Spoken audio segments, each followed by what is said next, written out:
I will be analyzing Of Mice and Men through the lens of New Criticism.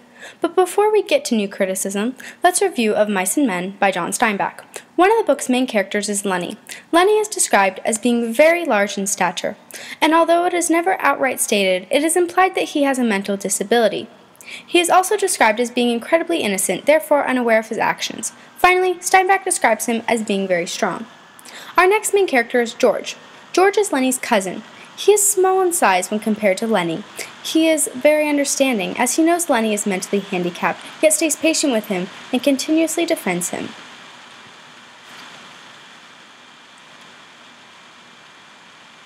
Both men are farmhands and travel together to different farms looking for work.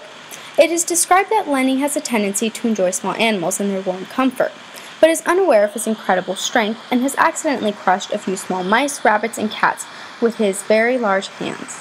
The men start off the novel by moving to a new farm, where we are introduced to three new, very important characters.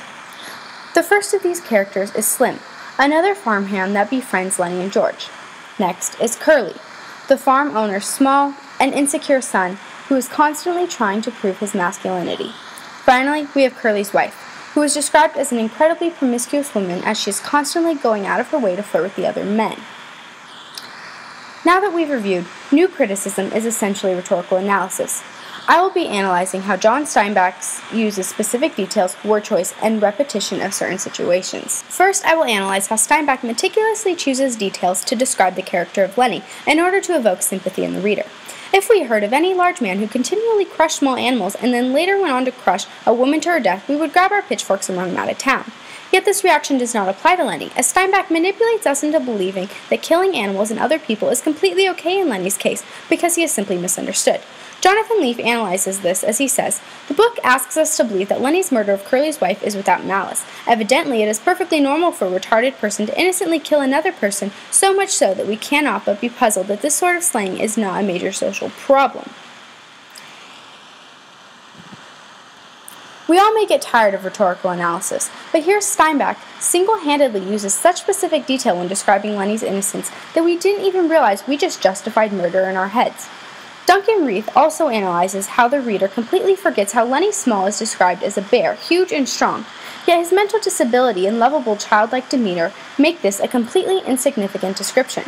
Most men of this stature are considered to be intimidating and scary, but Lenny is simply a huggable character in the mind of the reader due to Steinbeck's specific word choice and detail. Steinbeck uses indirect characterization to describe Lenny's innocence when other people speak of Lenny as being, "He's just a kid," or "There is no more harm in him than a kid." Next, I'll explain how Steinbeck's choice to include certain details and leave out others as they apply to other characters in the novel, such as Slim and Curly's wife. John Leaf explains how Slim, the superhuman embodiment of decency, manliness, and labor, who has godlike eyes. It is not an accident that Steinbeck describes Slim as a manly man, as it makes it even more believable that Curly's wife would want to flirt with a man superior to her own husband. Now, Curly's wife.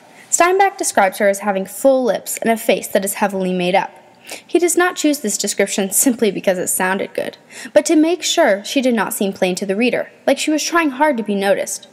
Jonathan Leaf describes how he believes that this description of her and her seemingly promiscuous behavior was intentional by Steinbeck to explain that the poor men are the real man and sexually potent, that women married into a higher status are most often bad, empty-headed, promiscuous, and full of desire. Also, did it ever raise a question in your mind why this woman who is murdered and seems to be a central character in the book is never given a real name? Well, Duncan Reith says, Curly's wife is denied the dignity of a name and is described as a tart and a Lulu, the same name given to Slim's dog. He further continues to explain that this ongoing description of Curly's wife as a flirt with unfaithful intentions is completely intentional on the part of Steinbeck. He wants the reader to have a negative perceptual set of this woman, so when she dies, they almost blame her instead of Lenny. So this unexplainable sympathy for Lenny as a murderer continues. Finally, I will discuss Steinbeck's use of repetition, which therefore creates foreshadowing. Peter Liska examines how this repetition and patterning gives the story a tone of classic fate.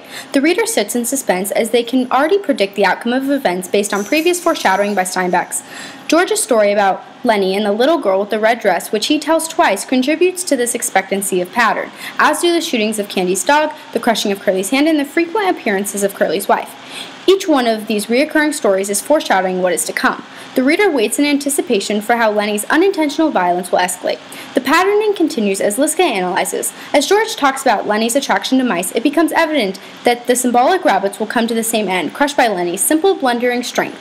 Thus, Lenny's killing of mice and later his killing of a puppy sets up a pattern which the reader expects to be carried out again, which makes his murdering of Curly's wife expected.